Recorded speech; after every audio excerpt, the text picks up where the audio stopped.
할렐루야. 우리 주님의 은혜와 평안 여러분의 삶 가운데 늘 함께 하시길 주님의 이름으로 축복합니다.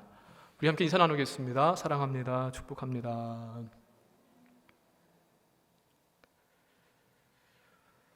기원전 6세기에 그레데 사람 에피메니데스라고 하는 사람이 있습니다. 이 사람은 고대 그리스에서 7대 현인으로 불리는 그러한 사람 중에 한 사람이고요. 과학이라든가 의학, 얼마나 능력이 뛰어나고 또 그러한 치료의 능력도 가지고 있고 그런지 그레데 사람들이 신으로 숭배할 정도로 그렇게 뛰어난 사람이 이 에피메니데스였습니다. 근데 이 사람이 지은 시 가운데 크레티카라고 하는 시가 있는데 거기에서 그가 남긴 구절 한 구절이 있습니다. 무슨 말을 했는가 하면은 그레데 사람들은 거짓말만 한다라고 하는 글귀를 시에다가 남겨놨습니다. 그레데 사람들이 얼마나 거짓말을 잘하면은 자주 하면은 같은 고향 사람들을 그렇게 이 사람이 평가를 했을까요? 근데 이 말은 오늘날에도요 철학이나 논리학에서 에피메니데스의 거짓말 혹은 에피메니데스의 패러독스라고 하는 제목으로 자주 언급이 됩니다. 패러독스라고 하는 것은 모순, 역설이란 말이죠. 말이 안 된다는 것입니다. 그가 이러한 말을 했습니다. 그레데 사람들은 다 거짓말쟁이다. 근데 문제는 뭔가 하면은 그 말을 한 이 에피메니데스도 이 사람도 역시 그레데 사람이라는 것에 문제가 있습니다. 여러분 잘 생각해 보십시오. 그가 한 말, 그레데 사람들은 거짓말쟁이다 라고 하는 이 말이 참말이면은요 어떻게 되는가 하면은 논리적으로 이렇게 됩니다. 에피메니데스는 그레데 사람입니다. 그러니까 그 사람이 한 말 역시 거짓말이 되고요. 그래서 그레데 사람들은 거짓말쟁이가 아니라는 말이 됩니다. 반대로 그 말이 거짓말이면은 그레데 사람 에피메니데스는 거짓말쟁이가 아니기 때문에 그가 한 말은 참말입니다. 그러니까 그레데 사람들은 모두가 다 거짓말쟁이가 되는 것입니다. 이 뭔 소리야 그렇게 생각하실지 모르겠습니다. 헷갈리시죠? 결국 이 말은 참이라고 할 수도 없고 그렇다고 거짓말이라고 할 수도 없는 그렇게 애매하게 그러한 모순이 계속해서 반복될 수밖에 없는 논제입니다. 그런데 사실 우리가 살고 있는 이 세상이 바로 이와 같은 모순들로 가득한 곳이 우리가 살고 있는 이 세상입니다. 참인지 거짓인지 판단할 수 없는 것들이 너무나 많고요.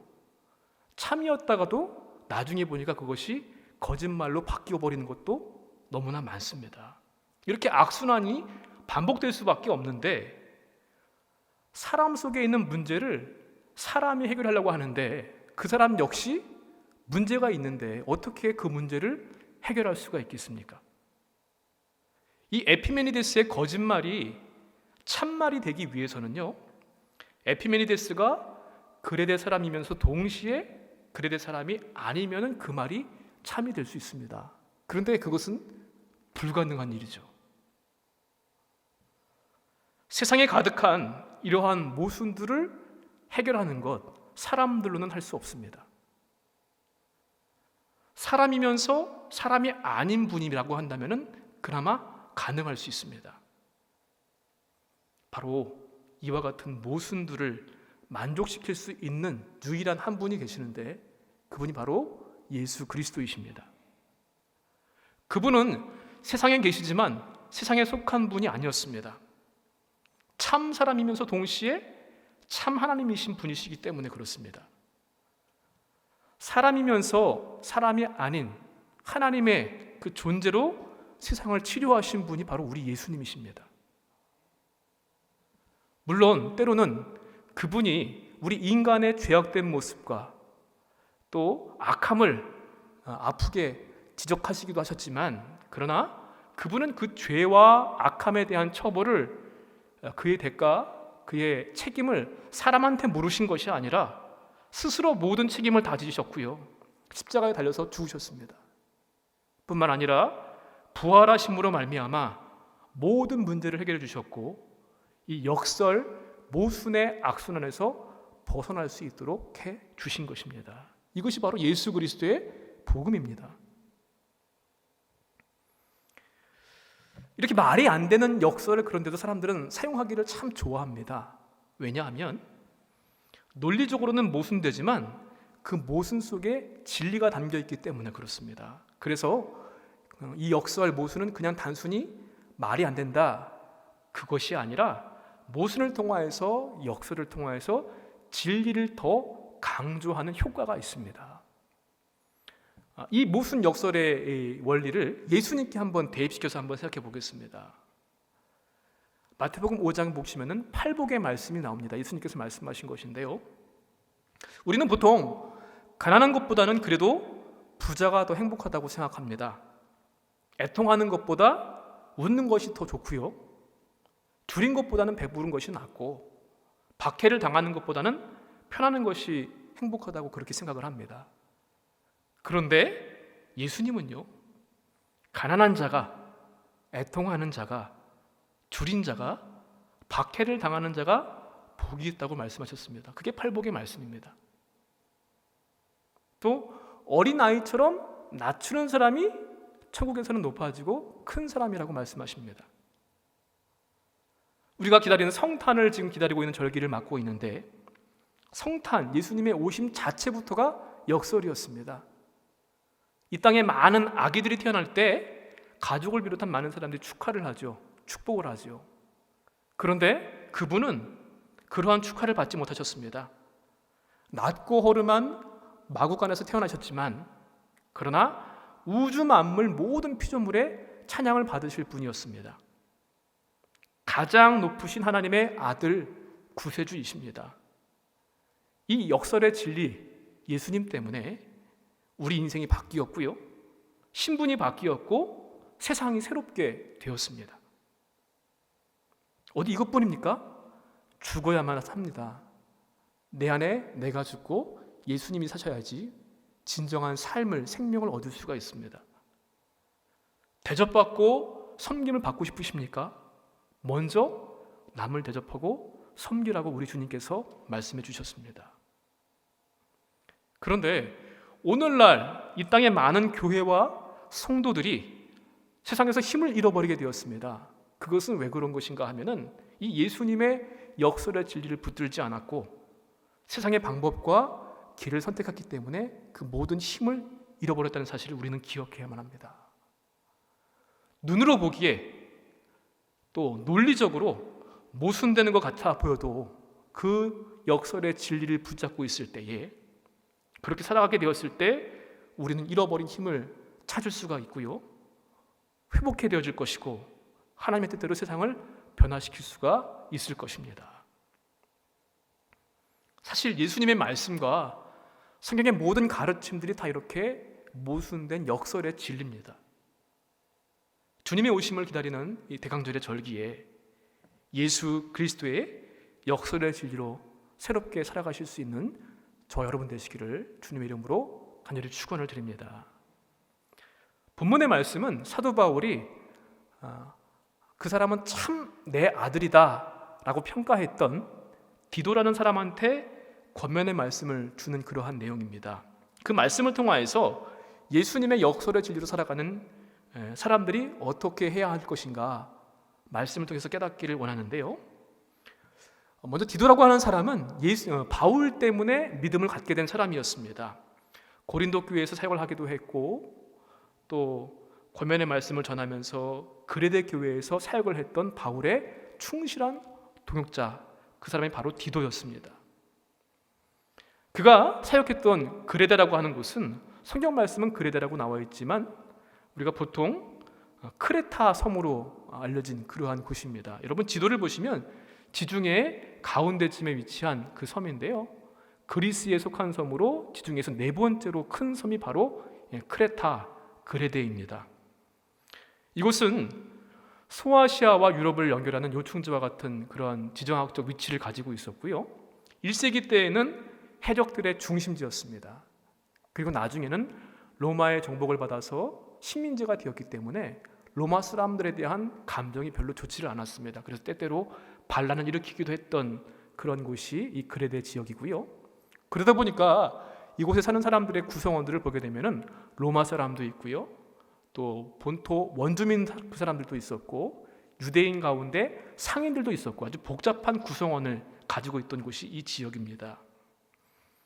복잡한 구조만큼이나 여러 가지 사상들이 이곳을 지배했는데, 그 가운데 특히 교회 안에 성도들 사이에 유대주의적인 이단 사상들이 교회의 신앙들을 마치 흔들어 놨던 그러한 상황이었습니다. 물론 믿음으로 구원한다라고 하는 것을 인정합니다마는 거기에 더하여서 율법을 반드시 지켜야만 한다, 지켜도 되고 안 지켜도 되고 그런 것이 아니라 반드시 지켜야 된다라고 구원의 필수 조건으로 여겼던 그런 유대주의자들이 있었습니다. 이름하여 오늘 말씀 보니까 그들을 할례파라고 불렀습니다. 할례 받아야 한다는 것을 특히나 강조하고 주장했기 때문에. 이처럼 어려운 상황에서 목회를 하고 있는 디도한테 바울이 써보낸 편지가 바로 디도서입니다. 주된 내용은 어떠한 사람들을 교회의 지도자로 세울 것인가, 그 내용을 담고 있고요. 그 다음에 거짓 교사들, 이 할례파와 같은 사람들을 조심해야 한다. 우리 역설의 진리, 그것을 따라가는 사람들은 이러한 것들을 조심해야 한다라는 말씀을 주고 있는 것이 오늘 본문의 말씀입니다. 여러분, 좀 모순돼 보이지만, 바보 같아 보이지만 그것이 우리를 새롭게 하고 생명을 주고 능력이 있다고 하는 그 진리를 붙들고 믿고 살아가는 우리가 무엇을 경계해야 할까요? 오늘 세 가지를 말씀하고 있는데, 첫 번째입니다. 믿음의 공동체를 무너뜨리는 사람들, 이 사람들을 경계해야만 합니다. 우리 10절과 11절의 말씀을 또 함께 같이 한번 읽어보도록 하겠습니다. 불순종하고 헛된 말을 하며 속이는 자가 많은 중 할례파 가운데 특히 그러하니 그들의 입을 막을 것이라. 이런 자들이 더러운 이득을 취하려고 마땅하지 아니한 것을 가르쳐 가정들을 온통 무너뜨리는도다. 말씀을 통하여서 이 그레데 섬의 상황들을 추측해 볼 수가 있는데, 이 소위 말해서 할례파로 불리는 사람들, 꼭 율법 지켜야 한다, 할례 받아야 한다 라고 주장했던 이 사람들의 행위를 말씀을 보니까 세 가지를 지적을 했습니다. 첫 번째가 이 사람들은 불순종하는 사람들이다. 교회의 규칙, 사도 바울 말씀의 가르침을 비웃으면서 순종하지 않았습니다. 또한 이 사람들은요, 헛된 말을 하는 사람들입니다. 말을 참 많이 합니다. 그런데 그 말을 많이 하는 것이 유익한 말이 아니라 헛된 말, 무익한 말, 아무 유익이 없는 그런 허망한 말을 많이 했다는 것입니다. 그리고 율법이 중요하다고 가르치고 말은 했지만 정작 자신들은 율법을 순종하지도 않았고요, 아무것도 행하지 않으면서 오히려 그 율법을 가지고 도구로 삼아서 논쟁하기만을 좋아했던 사람들이 바로 이 할례파들의 모습이었습니다.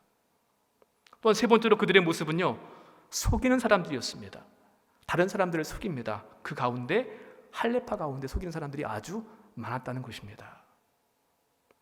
이러한 거짓 교사들, 할례파들을 향해서 어떻게 대해야 하는지 바울이 강력하게 대응하라, 어떤 말로 하는가 보니까요, 그들의 입을 막을 것이라 이렇게 말씀했습니다. 우리 말로는 아주 점잖게 입을 막을 것이라 라고 표현을 했지만, 이 원어의 뜻을 보게 되면요, 재갈을 먹이는 것이고요, 입 마개를 씌우는 겁니다. 그만큼 그냥 단순하게 말하지 못하도록 그냥 조용히 해라, 이 정도가 아니라요, 말을 많이 하고 또 그런 것을 통해서 해악을 끼치는 짓을 행하지 못하도록 철저하게 막아버려라, 그 말씀을 주고 있는 것입니다. 왜냐하면 이들의 목적은요, 교회를 위하고 성도들의 믿음을 도움을 주기 위해서가 아니라 더러운 이익을 자기들이 취하기 위해서, 그게 바로 목적이었기 때문입니다. 사역을 통하여서 자기들의 이익을 챙기려고 했습니다. 명예를 얻고 또 가르치는 것을 통하여서 금전적인 보수라든가 또 이런 것들을 기대하면서 그래서 교인들의 믿음을 흐트러 놓았습니다. 교회만이 아니고요, 가족의 일원들, 그들에게 거짓 가르침을 전파합니다. 정작 가르쳐야 할 복음의 진리, 모순되지만 참 진리인 생명이신 그 진리를 가르친 것이 아니라 쓸데없는 것들, 유대인들 사이에 많이 퍼져 있는 신화, 족보의 이야기들, 그러나 결코 도움이 되지 않는 허탄한 자랑들, 이런 것들만 가르쳤습니다. 그래서 가정의 형편과 평안과 행복을 깨트리고 다 뒤집어 놓았습니다. 제가 가끔씩 춘천 시내를 돌아다녀 보게 되면요, 오리동 사거리라든가 아니면 춘천역, 남춘천역 앞쪽에 가끔씩 신천지 때문에 집 나간 내 딸을 돌려달라고 현수막 가지고 이렇게 피켓도 들고 그렇게 시위하는 분들도 종종 보이시더라고요. 마치 그런 이단, 사이비 종교단체와 같이 교회를 흔들어 놓고 가정을 흔들어 놓고 했던 사람들이 바로 이 할례파 거짓 교사들이었습니다. 여러분, 만약에 우리 교회 안에 그런 사람들이 있으면 어떻게 하겠습니까? 우리 가정 안에 내가 몸담고 사랑하는 사람들의 모임인 이 샘터 안에 만약에 이렇게 믿음의 공동체를 흔드는 사람들이 있다고 한다면 단호하게 재갈을 물리는 심정으로, 입마개를 씌우는 심정으로 엄히 꾸짖고 입을 막는 것 같은 그러한 단돌함, 그런 경계가 필요할 줄로 믿습니다. 에베소서 4장 3절 말씀에 평안에 매는 줄로 성령이 하나 되게 하시는 것을 힘써 지키라고 말씀했습니다. 하나님의 역사는 무너진 것 세우시는 역사고요, 나뉘어진 것 하나가 되게 하시는 것이 하나님의 역사입니다. 반대로 사탄의 역사는요, 세워진 것도 무너뜨리고요, 하나 된 것도 둘로 셋으로 나뉘는 것이 사탄의 그러한 악행입니다. 우리는 그러한 이들을 경계해야 될 것이고요, 또한 이 말씀을 나에게 대입시켜서 나로부터 내가 믿음의 공동체를 무너뜨리는 언행심사가 되지 않도록 주의해야 될 줄로 믿습니다. 내 생각과 내 행동이 과연 교회를, 우리 믿음의 공동체를 하나 되게 하는 것입니까? 아니면 분열시키는 것입니까? 세우는 사람입니까? 무너뜨리는 사람입니까?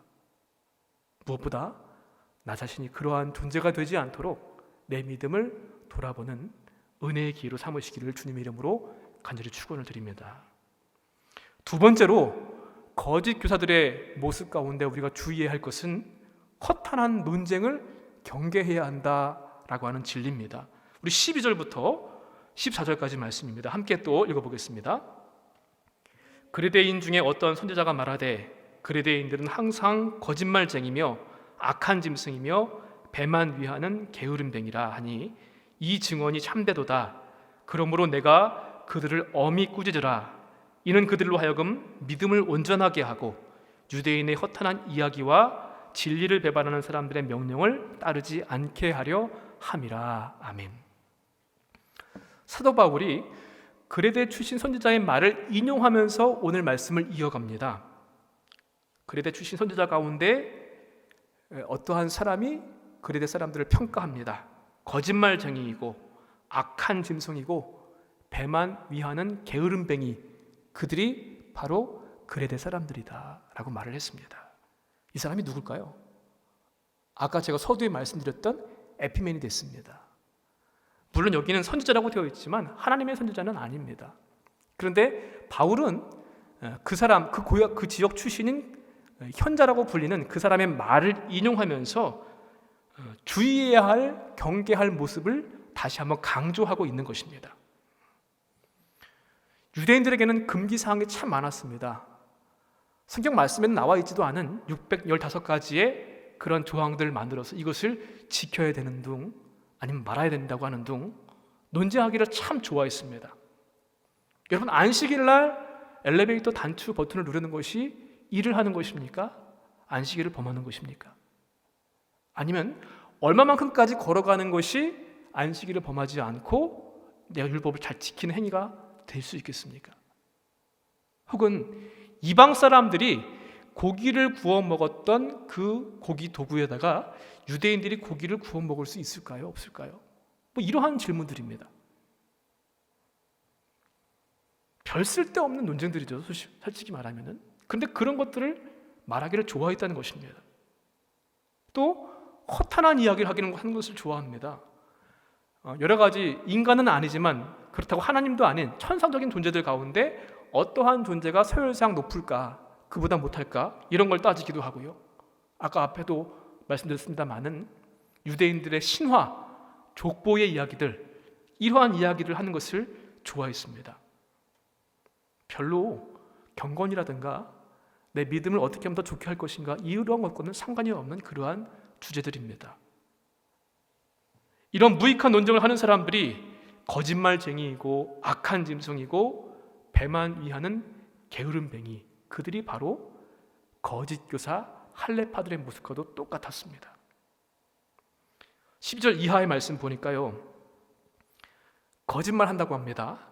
헬라어로 크레티조라고 하는 단어를 쓰고 있는데 이 말의 뜻은요, 그레데화하다라는 뜻이거든요. 그만큼 그레데 사람들이 거짓말을 밥 먹듯이 많이 했다는 것입니다. 또 악한 짐승, 자신의 이익을 위해서는 수단과 방법을 가리지 않고 남을 희생시키면서까지 그 유익을 취합니다. 그들의 포악성을 나타내는 말이기도 하고요. 배만 위하는 게으름뱅이, 편안하고 노는 것, 즐거운 것, 쾌락적인 것, 좋아하는 것들, 그 모습이 그레데 사람들의 전반적인 모습이기도 하고 거짓 교사들의 모습이기도 했습니다. 바울은 이러한 사람들을 하여금 설득하거나 다독이거나 이렇게 하는 것이 아니라 어미 꾸짖으라라고 강력하게 말을 합니다. 마치 여러분, 우리가 요새 코로나 때문에 너무나 참 힘든 그런 시간들을 보내고 있는데 우리 몸 안에 질병을 주는 세균, 병균들, 이런 것들은 어떻게 해야만 합니까?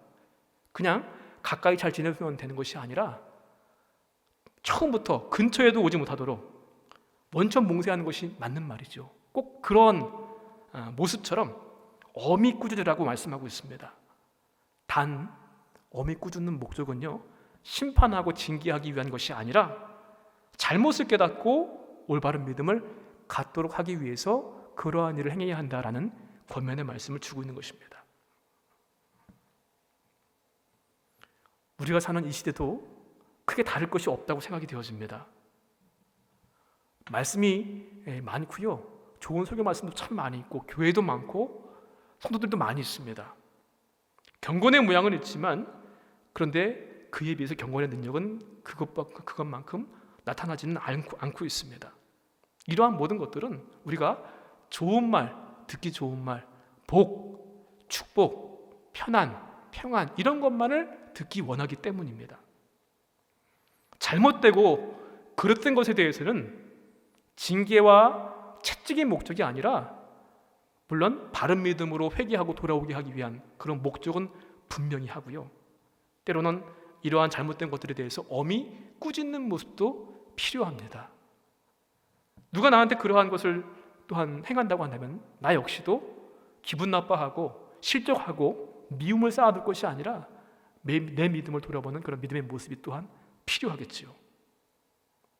여러분, 우리가 드리는 믿음의 생활을 잘 점검해 보시기 바랍니다. 예배를 드리고 기도하고 성경을 읽고 말씀 공부를 하고 양육받고 섬기는 것, 때로는 회의도 같고 모임도 같습니다.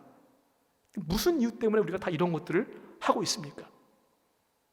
혹시 그 가운데 우리도 이 거짓 교사들처럼, 할례파들처럼 무익하고 잘못된 논쟁, 경건과 믿음과 구원, 복음의 진리와는 상관없는 것들 때문에 논쟁하고 다투고 상처를 주고받고 있는 모습은 있지는 않습니까?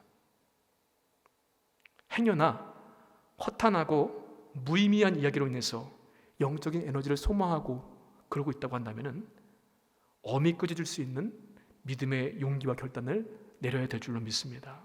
이러한 것들을 경계해야만 하고요, 역시 마찬가지로 나로부터 내 말이 허탄한 말이 되지 않도록,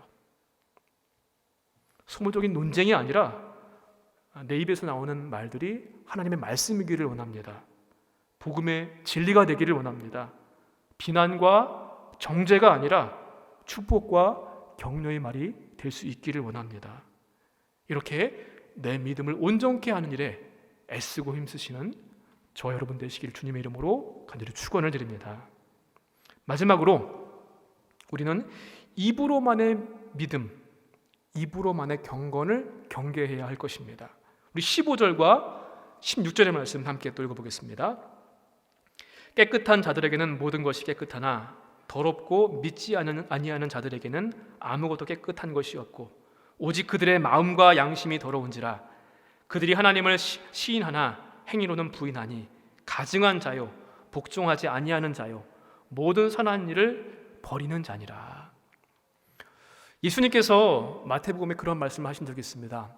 사람의 입으로 들어가는 것이 더럽게 하는 것이 아니라 사람의 안에서 나오는 것이 우리를 더럽게 한다. 그 말씀은 의식적인 것, 형식적인 것도 중요하지만 그것보다 더 중요한 것은 우리의 속 안에 있는 마음이다라는 말씀을 주셨습니다. 16절 이하의 말씀 보니까요, 가증하다라는 말을 쓰고 있습니다. 이것은 악취가 난다는 뜻입니다. 더러운 냄새, 또 복종하지 않는다라고 했습니다. 설득할 수도 없고요, 마음이 너무나 딱딱하게 굳어져 있기 때문에 하나님의 말씀을 받아들일 수 있는 여지도 없고 가르치는 것대로 행하지도 않는 모습, 그게 바로 복종하지 않는 것입니다. 또한 선한 일을 버린다고 했습니다. 이 말의 뜻은요, 진짜 동전이 아니라 가짜 위조 주화, 그 무게를 달아보게 되면은 진짜보다 가볍습니다. 그 진짜보다 가볍다는 뜻이 바로 이 선한 일을 버린다는 뜻이고요, 병사가 전장에서 무서워서 도망치는 것, 그것을 의미하는 말이 바로 이 선한 일을 버리는 것입니다. 그러니까 한마디로 부족하고 비겁한 행태가 바로 이 일이 되겠습니다. 가증스럽고 복종하지 않고 선한 일을 버리는 이 모든 행위들, 왜냐하면 입만 경건하기 때문에, 삶의 실천은 없기 때문입니다. 어떠한 사람이요, 죽어서 천국을 갔다고 합니다. 천국 가서 놀란 것이 있는데, 이 사람도 천국에 와 있네? 라고 해서 놀랐고요, 이 사람은 왜 천국에 와 있지 않지? 라고 하는 것 때문에 놀랐다는 것입니다. 거지처럼 지냈던 사람도 있었고, 또 그저 이 세상에 있을 때 보잘것 없는 사람이 어떻게 천국에 올 수 있었을까라고 궁금증이 들었던 그 찰나에 천사가 대답을 해줍니다. 이 사람들은 믿음 안에서 정직하고 착하게 산 사람들이었기 때문에 천국에 올 수 있었다는 것입니다.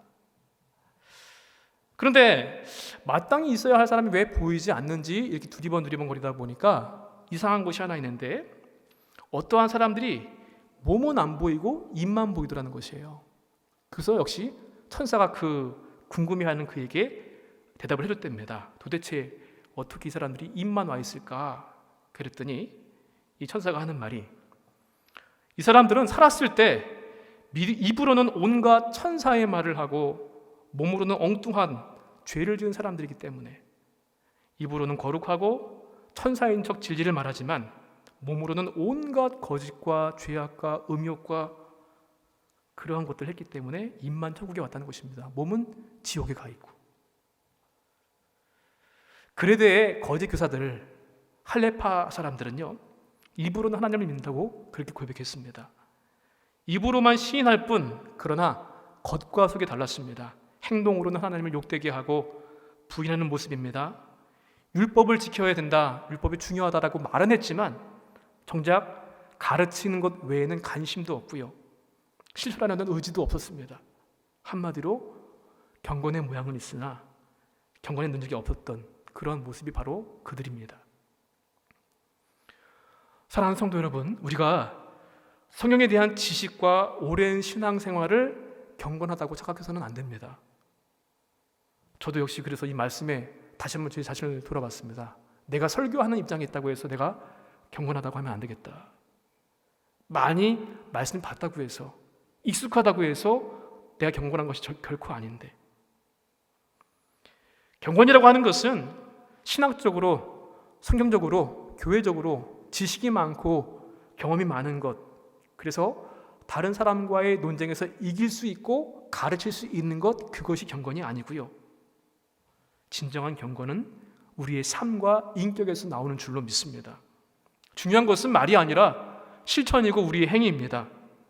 성경과 신학에 대한 지식을 가졌다고 한다면 그에 따르는 순종과 실천이 있어야만 할 것입니다.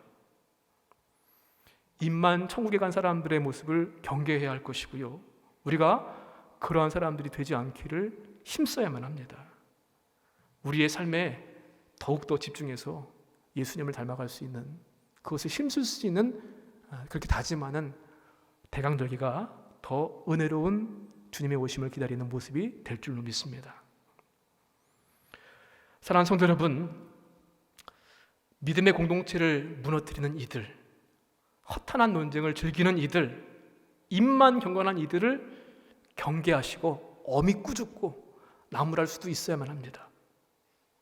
또한 나에게 주시는 말씀으로 내 믿음부터 저 여러분이 경계를 하시면서 점검해 봐야 될 필요성이 있습니다. 행여 내 말이, 내 생각이, 내 행동이 주님의 몸된 교회, 믿음의 공동체를 무너뜨리게 하거나 둘씩, 셋씩, 넷씩 나눠지게 하는 그러한 모습은 아닌 것인지, 또 내가 허탄한 논쟁을 좋아하는 그런 언행은 아닌지, 입만 살아있는 경건이 아니라 경건의 모양과 능력을 갖춘 삶이 되기를 원합니다. 우리는 부족하기 때문에, 부족하지만 성령께서 우리를 그렇게 살 수 있도록 힘주시기를, 도와주시기를, 계속해서 해나갈 수 있도록 인내할 수 있는 힘을 주시기를 기도해야 될 줄로 믿습니다. 아무쪼록 이 디도에게 주시는 권면의 말씀, 저와 여러분에게 주시는 말씀으로 오늘 결단하고 다시 한번 그 믿음을 향해서 달려갈 수 있는 우리 모두가 되시기를 주님의 이름으로 간절히 축원을 드립니다.